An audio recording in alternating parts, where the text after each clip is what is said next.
Hello dear students, welcome back to my channel. तो आज की इस क्लास में हम पढ़ने वाले हैं अगला टॉपिक, जो कि चैप्टर फर्स्ट में आपका अगला टॉपिक दिया गया है, scope and subject matter of public finance. यहाँ पे इंग्लिश में लिखा गया है, यहाँ पे हिंदी में लिखा गया है। हिंदी में बोले तो राजस्व का क्षेत्र एवं विषय सामग्री के बारे में आज की इस क्लास में हम पढ़ने वाले हैं। तो आज से ये टॉपिक पूरा कंप्लीट हो जाएगा आप सभी का। पिछले क्लास में पार्ट 1 में हम पढ़ चुके हैं राजस्व का मीनिंग और राजस्व का डिफिनेशन हम देख चुके हैं पार्ट 1 में। तो जो भी स्टूडेंट्स पार्ट 1 अटेंड नहीं किए तो वो जाकर के पहले पार्ट 1 पढ़ेंगे, उसके बाद जाकर के आज का ये पार्ट 2 वाला लेक्चर अटेंड करेंगे। तो आज का ये क्लास पार्ट 2 रहने वाला है, जो कि आप सभी के लिए काफ़ी हेल्पफुल रहने वाला है, क्योंकि इस टॉपिक से लॉन्ग क्वेश्चन पूछा जाता है आपके एग्जाम में। तो ये चैप्टर फर्स्ट में अगला टॉपिक दिया गया है, तो इसको आज हम कंप्लीट करेंगे। इसमें सिर्फ 6 पॉइंट पढ़ना है, तो आप सभी को क्या करना है कि वीडियो में अंत तक बने रहना है, क्योंकि काफ़ी लंबा वीडियो नहीं होने वाला, छोटा सा ही रहने वाला है, इसीलिए अंत तक आप सभी को इसमें बने रहना है। तो चलिए हम क्लास को शुरू करते हैं और बताते हैं कि इसमें क्या क्या दिया गया है। सबसे पहले एक इम्पॉर्टेंट बात कि आपको करना क्या है कि इस टॉपिक को आपको रट लेना है, एकदम अच्छे से रट लेना है। चाहे इस टॉपिक का तुम शरबत बनाओ, चाहे चटनी बनाओ, जो मन करे वो बनाओ, लेकिन इस टॉपिक को पूरा एकदम रट जाना है, अच्छे से रट जाना है, समझ करके रटना है। ये नहीं कि बस रट लिए हो गया, क्योंकि इस टॉपिक से 10 नंबर का क्वेश्चन आता है, पूछा जाता है, और 5 नंबर का क्वेश्चन भी इससे पूछा जाता है। तो जो करना है, सोते उठते बैठते बस इस टॉपिक को जपते रहना है आप सभी को, और इसमें याद रखना है कि क्या क्या पढ़ाया गया, ये भी याद रखना है। तो चलिए हम एक एक करके बता देते हैं आपको कि इसका मतलब क्या है। तो राजस्व के क्षेत्र अथवा विषय सामग्री से तात्पर्य सार्वजनिक अधिकारियों की उन कार्य विधियों से है जिनका संबंध वित्त से है। तो इसका मतलब क्या है, सबसे पहले आपको समझना है कि राजस्व के क्षेत्र का मतलब है कि सरकार और सरकारी संस्थाएं पैसे से जुड़ी कौन कौन से काम करती है, यानी सरकार के पैसे कमाने, खर्च करने और संभालने से जुड़ी सभी कामों को हम क्या कहते हैं, राजस्व के क्षेत्र। समय व्यतीत होने के साथ साथ सार्वजनिक वित्त के क्षेत्र की विषय सामग्री का भी विस्तार हुआ। तो इसका क्या कहने का मतलब है, इसका कहने का मतलब है कि पहले सरकार के पास काम बहुत ही कम था, लेकिन अब सरकार का काम भी बढ़ चुका है, इसीलिए सार्वजनिक वित्त के पढ़ने वाले विषय भी बढ़ गए हैं। तो इसका यही कहने का मतलब, फॉर एग्जाम्पल के लिए कि अगर हम आप सबका बचपन ही ले ले, तो बचपन में क्या था कि पहले हम करते थे कि थोड़ा बहुत स्कूल में जो पढ़ाई होता था, होमवर्क मिलता था, उतना नोट्स तैयार करने का कोई टेंशन नहीं रहता था, ना ही फेयर कॉपी रफ कॉपी बनाने का कोई टेंशन रहता था।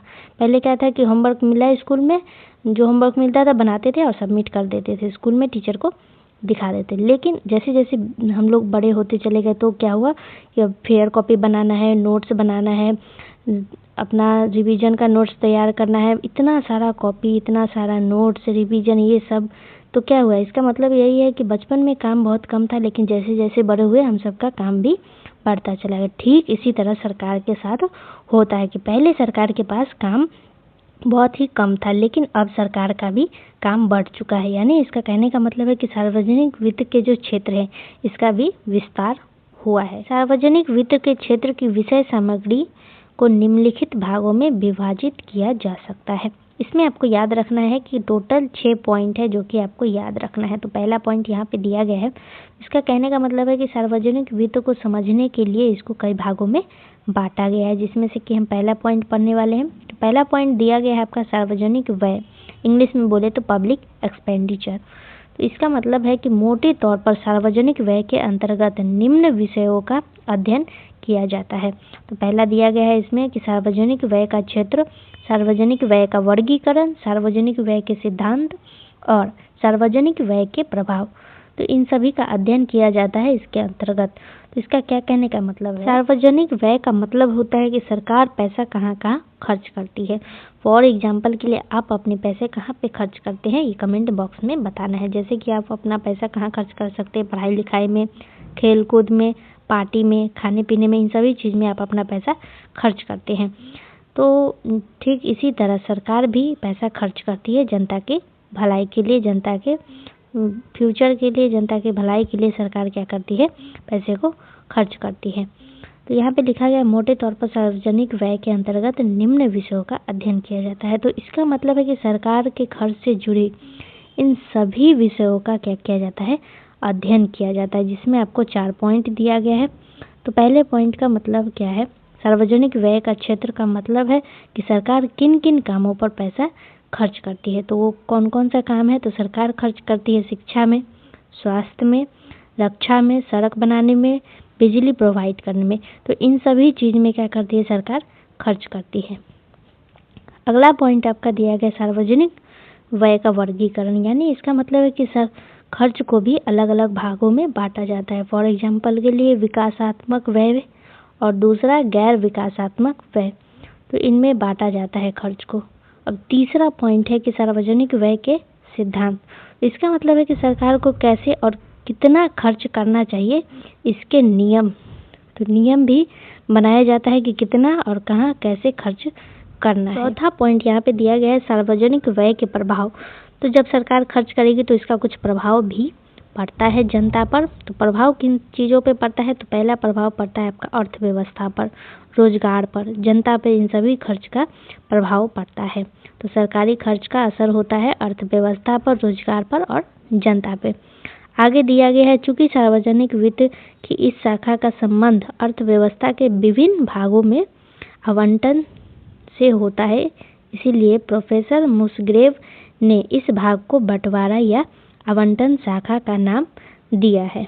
तो इसका क्या मतलब है कि सरकार पैसा शिक्षा को आवंटन शाखा का मतलब है कि सरकार पैसा कितना शिक्षा में खर्च करेगी, कितना स्वास्थ्य में खर्चा करेगी, यह बंटवारा किया जाता है। यह तय किया जाता है कि हम शिक्षा में इतने खर्च करेंगे, स्वास्थ्य में इतना खर्च करेंगे। तो इसी बंटवारा को मुसग्रेव ने एलोकेशन ब्रांच कहा है, यानी आवंटन शाखा कहा है। तो आई होप कि आप सभी को इतना समझ में आ गया होगा। ठीक से एकदम ध्यान लगा करके दिमाग में याद करके रखना है। तो चलिए हम आगे बढ़ते हैं। तो अगला टॉपिक आपका दिया गया है पॉइंट नंबर 2, सार्वजनिक आय या आगम, इंग्लिश में बोलते पब्लिक रेवेन्यू। पब्लिक रेवेन्यू का क्या मतलब है, यानी सार्वजनिक आय या आगम का मतलब है कि सरकार पैसा कहाँ से लाती है। फॉर एग्जाम्पल के लिए आप पैसा कहाँ से लाते हैं, आप अपने गार्जियन से पैसा मांगेंगे, नहीं तो आप क्या करेंगे, कोई जॉब कर रहे होंगे तो वहाँ से आपको सैलरी मिलता होगा। ठीक उसी तरीके से यहाँ इसका कहने का मतलब है पब्लिक रेवेन्यू का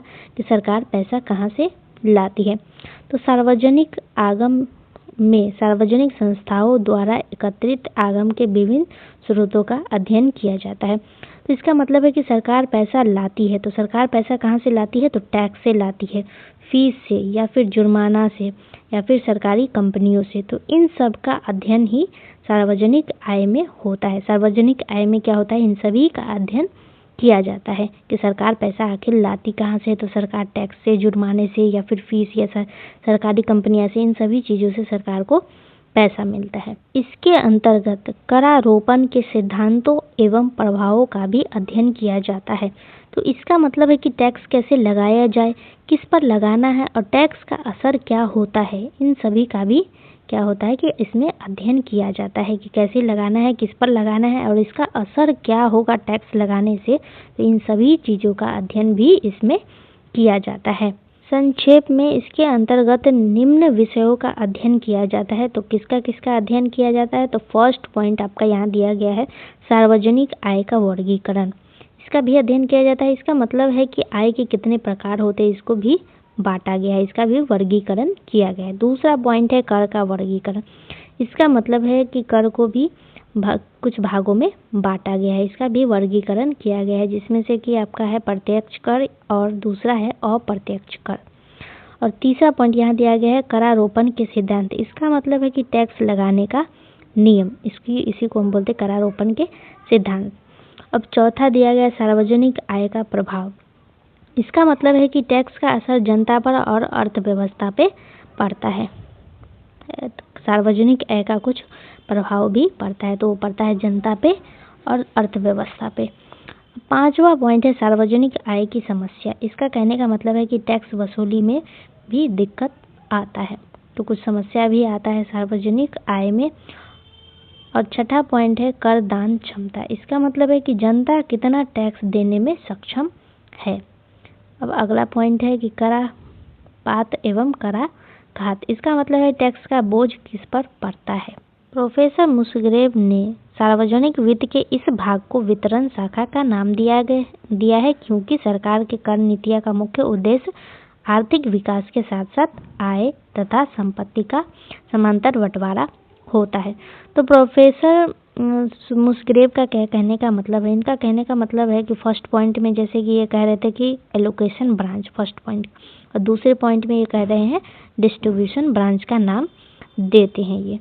तो इनका कहने का मतलब है कि टैक्स नीति से क्या होता है कि अमीर से हम ज़्यादा टैक्स लेते हैं और गरीब से कम लेते हैं। फॉर एग्जांपल के लिए अगर आप मान लीजिए कि कोई पूजा हो रहा है आपके गांव में, अगर आप चंदा इकट्ठा करने जाते हैं तो वहाँ पे आप क्या करेंगे, अगर अमीर है तो उसको आप बोलेंगे 500 देने के लिए तो वो आपको 500 दे देगा, लेकिन अगर गरीब है उसको बोलेंगे आप 500 देने के लिए तो वो 500 नहीं दे पाएगा क्योंकि उसके पास उतना होता ही नहीं है। तो इसी तरह टैक्स नीति से क्या होता है कि अमीर से ज़्यादा लिया जाता है और गरीब से कम लिया जाता है। तो इस तरह आय का क्या होता है, समान वितरण होता है, इसीलिए इसको हम बोलते हैं डिस्ट्रीब्यूशन ब्रांच। इसीलिए प्रोफेसर मुशर्रफ क्या कहते हैं इसको, डिस्ट्रीब्यूशन ब्रांच। तो चलिए आगे दिया गया है पॉइंट नंबर 3। पॉइंट नंबर 3 है पब्लिक डेप्ट यानी सार्वजनिक ऋण। सार्वजनिक ऋण का क्या मतलब है, इसका मतलब है कि जब सरकार के पास पैसे कम पड़ जाता है तो वह क्या करती है कि कर्जा लेती है। किससे कर्जा लेती है ये भी आपको इसमें पता चलेगा। तो इसके अंतर्गत ऋण एकत्रित करने के विभिन्न विधियों का अध्ययन किया जाता है। इसमें सार्वजनिक ऋण के भुगतान की विधियां, इनके प्रबंधन व प्रभाव का भी अध्ययन किया जाता है। इसका कहने का मतलब है कि इसमें क्या क्या अध्ययन किया जाता है। तो इसमें अध्ययन किया जाता है कि सरकार कर्ज कैसे लेती है, कर्ज कैसे चुकाती है और कर्ज का अर्थव्यवस्था पर क्या असर पड़ता है, कर्ज लेने से अर्थव्यवस्था पे क्या असर पड़ता है, इन सभी चीज़ों का अध्ययन इसमें किया जाता है। तो पॉइंट नंबर 3 आपको समझ में आ गया होगा। पॉइंट नंबर 4 है वित्तीय प्रशासन, इंग्लिश में बोलते हैं फाइनेंशियल एडमिनिस्ट्रेशन। तो फाइनेंशियल एडमिनिस्ट्रेशन का मतलब है कि सरकार के पैसे का प्रबंधन। लोक वित्त के अंतर्गत आय प्राप्त करने के व व्यय करने के सामान्य प्रबंधन का क्षेत्र बड़ा व्यापक है। इस संबंध को व्यवस्थित करने के लिए वित्तीय प्रशासन की आवश्यकता होती है। यह प्रशासन आय प्राप्त करने, ऋण लेने व व्यय करने का सामान्य प्रबंधन करता है। पॉइंट नंबर 4 का मतलब है कि सरकार को आय जुटानी होती है, कर्जा लेना होता है, प्लस में खर्च भी करना पड़ता है। तो इन सब को ठीक तरीके से चलाने के लिए वित्तीय प्रशासन का आवश्यक होता है, यानी वित्तीय प्रशासन की जरूरत पड़ती है। तो आई होप कि ये 4 पॉइंट आप सभी को समझ में आ गया होगा। तो हम क्या पढ़ रहे थे, हम पढ़ रहे थे राजस्व का क्षेत्र, जिसका मतलब था सरकार की आय, व्यय, ऋण और वित्तीय प्रबंधन से जुड़ी सभी विषयों के बारे में हम अब तक पढ़ चुके हैं। तो आई होप कि आप सभी को ये याद रहेगा।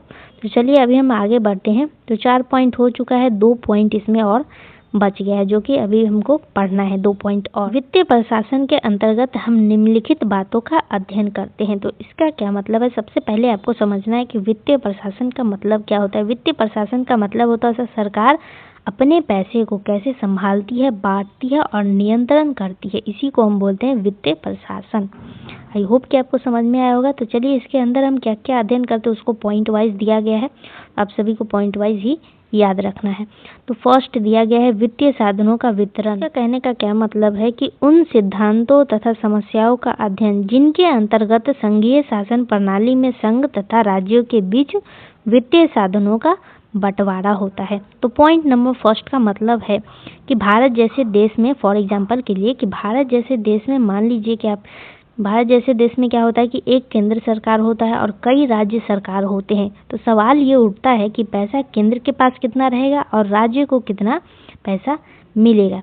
तो इसी पैसे के बंटवारे के नियम और समस्याओं का अध्ययन इसमें किया जाता है। पॉइंट नंबर फर्स्ट का मतलब यही था। अब दूसरा पॉइंट यहाँ पे आपको दिया गया है बजट निर्माण, बजट बनाना। बजट निर्माण, बजट बनाना, उसे संसद या विधान मंडलों में प्रस्तुत करना तथा पारित करना। तो इसका क्या मतलब है, इसका मतलब है कि बजट का मतलब होता है कि सरकार की आय व्यय की योजना को हम क्या कहते हैं, बजट। तो इसमें यह अध्ययन किया जाता है कि बजट कैसे बनाया जाता है, संसद या विधानसभा में कैसे पेश किया जाता है और कैसे पास किया जाता है।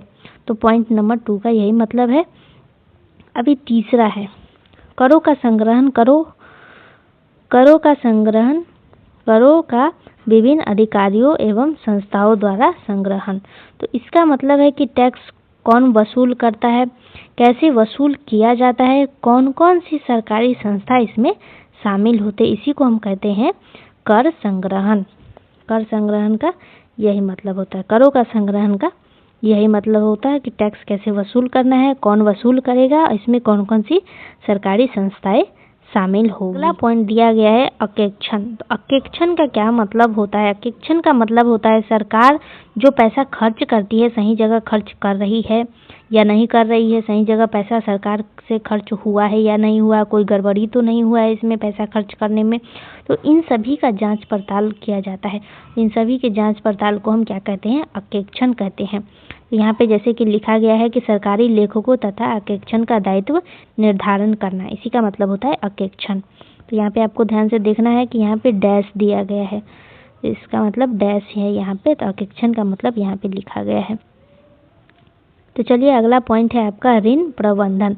तो ऋण प्रबंधन का मतलब है कि सरकार कर्ज कैसे लेती है और कर्ज कब और कैसे चुकाएगी। तो इसी पूरी योजना को हम क्या कहते हैं? ऋण प्रबंधन बोलते हैं। कि यहाँ पे लिखा गया है कि ऋणों का संग्रहण तथा अदायगी की योजना।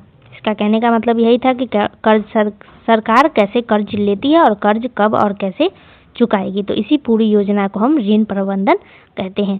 तो चलिए अगला पॉइंट है आपका आर्थिक स्थिरता। इंग्लिश में बोलेंगे इकोनॉमिक स्टेबिलिटी। तो इसका मतलब है यहाँ पे दिया गया है कि आर्थिक स्थिरता तथा वृद्धि दोनों ही सरकारी आर्थिक नीति के दो पहलू हैं जिन्हें सार्वजनिक वित्त सिद्धांत की चर्चा में महत्वपूर्ण स्थान प्राप्त है। सरकार के दो मुख्य लक्ष्य होते हैं, जैसे कि पहला सरकार का लक्ष्य होता है कि देश की अर्थव्यवस्था स्थिर रहे और दूसरा उनका लक्ष्य होता है कि देश की अर्थव्यवस्था आगे बढ़े। तो सरकार की ये दो मुख्य लक्ष्य होती है। और अगला हम बात करें तो इस भाग में सरकार द्वारा देश में आर्थिक स्थिरता लाए जाने के लिए किए गए तथा अन्य उपायों व विभिन्न आर्थिक नीतियों का वर्णन किया जाता है। तो इसका कहने का मतलब है कि सरकार महंगाई कम करे, बेरोजगारी घटाए, मंदी से देश को बचाए। तो इन उपायों का अध्ययन किया जाता है। तो इन उपायों का अध्ययन आर्थिक स्थिरता में होता है। इस भाग में क्या किया जाता है? इस भाग में किया जाता है कि सरकार द्वारा देश के आर्थिक स्थिरता लाए जाने के लिए जिन जिन चीज़ों का अध्ययन किया जाता है या जो जो उपाय निकाले जाते हैं, नीति बनाए जाते हैं, तो इन सभी का इसमें वर्णन किया जाता है। अब अगला इसमें दिया गया है कि प्रोफेसर मुस्ग्रेव ने इसे स्थिरीकरण शाखा का नाम दिया है। तो अब प्रोफेसर मुस्ग्रेव इसको कहते हैं स्टेबलाइजेशन ब्रांच। तो ऐसा क्यों कहते हैं? ऐसा इसीलिए कहते हैं क्योंकि इसका काम अर्थव्यवस्था को संतुलित और स्थिर रखना है, इसीलिए इसे स्टेबलाइजेशन ब्रांच कहते हैं। कौन कहते हैं? तो प्रोफेसर मुस्ग्रेव बोलते हैं इसको स्टेबलाइजेशन ब्रांच। तो आई होप कि आपको पांचवा पॉइंट भी समझ में आ गया होगा। तो चलिए अभी हम आगे बढ़ते हैं। आपका ये लास्ट पॉइंट बच गया है, पॉइंट नंबर 6, जिसमें आपको पढ़ना है फेडरल फाइनेंस के बारे में, यानी संघीय वित्त। तो संघीय वित्त का क्या मतलब होता है ये आपको जानना है। यहाँ पे लिखा गया है राजस्व के अंतर्गत संघीय शासन प्रणाली में केंद्र तथा राज्य सरकारों के बीच आय तथा व्यय के साधनों में संबंध में होने वाले बंटवारे का भी विश्लेषण एवं अध्ययन किया जाता है। तो राजस्व के इन शाखा को संघीय वित्त कहा जाता है। तो इसका मतलब है कि केंद्र और राज्य कौन सी टैक्स किसको मिलेगा और खर्च की जिम्मेदारी किसकी होगी, इस पूरे विषय का अध्ययन ही संघीय वित्त कहलाता है। इसका कहने का मतलब है कि कौन सा टैक्स किसको दिया जाता है, कौन सा टैक्स केंद्र को दिया जाएगा, कौन सा टैक्स राज्य को दिया जाएगा और खर्च की जिम्मेदारी केंद्र की होगी या फिर राज्य की होगी, इन सभी को, इस पूरे विषय को हम क्या कहते हैं? संघीय वित्त कहते हैं। लिखा गया है कि प्रोफेसर मुस्ग्रेव के अनुसार राजस्व का क्षेत्र व विषय सामग्री, ये आपका अगला टॉपिक है जो कि आपको जानना है। तो इसमें लिखा गया है कि प्रोफेसर मुस्ग्रेव के अनुसार राजस्व की विषय सामग्री का अध्ययन निम्नलिखित शीर्षकों के अंतर्गत किया जा सकता है। तो अब मुस्ग्रेव ने पूरे पब्लिक फाइनेंस को सिर्फ 3 शाखाओं में समझाया है, जिसमें आपका यहाँ पे दिया गया है 3 शाखा जो कि आपको समझना है। पहला दिया गया है आवंटन शाखा, एलोकेशन ब्रांच, जो कि आप पढ़ चुके हैं।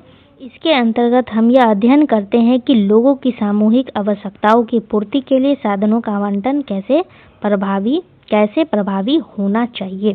तो इसका मतलब है कि सरकार पैसे कहाँ खर्च करे ताकि जनता की ज़रूरत पूरी हो सके, संसाधनों का सही उपयोग हो सके। इसी को हम क्या कहते हैं, आवंटन शाखा। तो प्रोफेसर मुशर्रफ का कहने का मतलब आवंटन शाखा का यही था। अभी दूसरा है आपका वितरण शाखा। वितरण शाखा का मतलब है आय और धन, अमीर गरीब में कैसे बांटा जाए, असमानता कैसे कम किया जाए, यही वितरण शाखा कहलाता है। अभी तीसरा है आपका आर्थिक स्थिरता शाखा। इसका मतलब है कि महंगाई, बेरोजगारी, मंदी, इन सभी पर नियंत्रण कैसे रखा जाए, इसी को हम बोलते हैं स्टेबलाइजेशन ब्रांच। यानी इस शाखा के अंतर्गत यह अध्ययन किया जाता है कि अर्थव्यवस्था में आर्थिक स्थिरता को किस प्रकार प्राप्त किया जा सकता है। उपयुक्त विवेचन से स्पष्ट होता है कि राजस्व का विषय क्षेत्र स्थैतिक नहीं बल्कि गतिशील है, यानी स्टैटिक नहीं बल्कि डायनेमिक है, जो कि राज्य तथा राज्यों में की परिवर्तित भूमिका के नियंत्रण बदलते परिवेश में और भी विस्तृत होता जा रहा है। तो राजस्व का क्षेत्र स्थैतिक नहीं बल्कि गतिशील है। तो सार्वजनिक वित्त कभी एक जैसा नहीं रहता है, समय और परिस्थिति के अनुसार बदलता रहता है। जैसे जैसे सरकार की भूमिका बढ़ती जा रही है, राजस्व का क्षेत्र भी लगातार विस्तृत होता जा रहा है। तो आई होप कि आप सभी को ये 6 पॉइंट समझ में आ गया होगा। तो आप सभी को दिमाग में एकदम बैठा लेना है, इसको याद कर लेना है, अच्छे से रिवीजन भी करना है ताकि आप सभी को याद रहे। पॉइंट वाइज आप यहीं से नोट्स बना सकते हैं। इसका ये पॉइंट वाइज लिखा गया है, तो नोट्स बनाने के लिए भी ये काफ़ी हेल्पफुल रहने वाला है। तो चलिए क्लास को हम यहीं पे एंड करते हैं। मिलते हैं अगले क्लास में कुछ अगले टॉपिक को लेकर के, जो कि चैप्टर फर्स्ट में अभी और भी टॉपिक आप सभी को पढ़ना है। तो आज का क्लास यहीं पे एंड करते हैं। आप सभी का बहुत बहुत धन्यवाद है। वीडियो कैसा लगा आप सभी को कमेंट में बताना है और चैनल को सब्सक्राइब कर लेना है।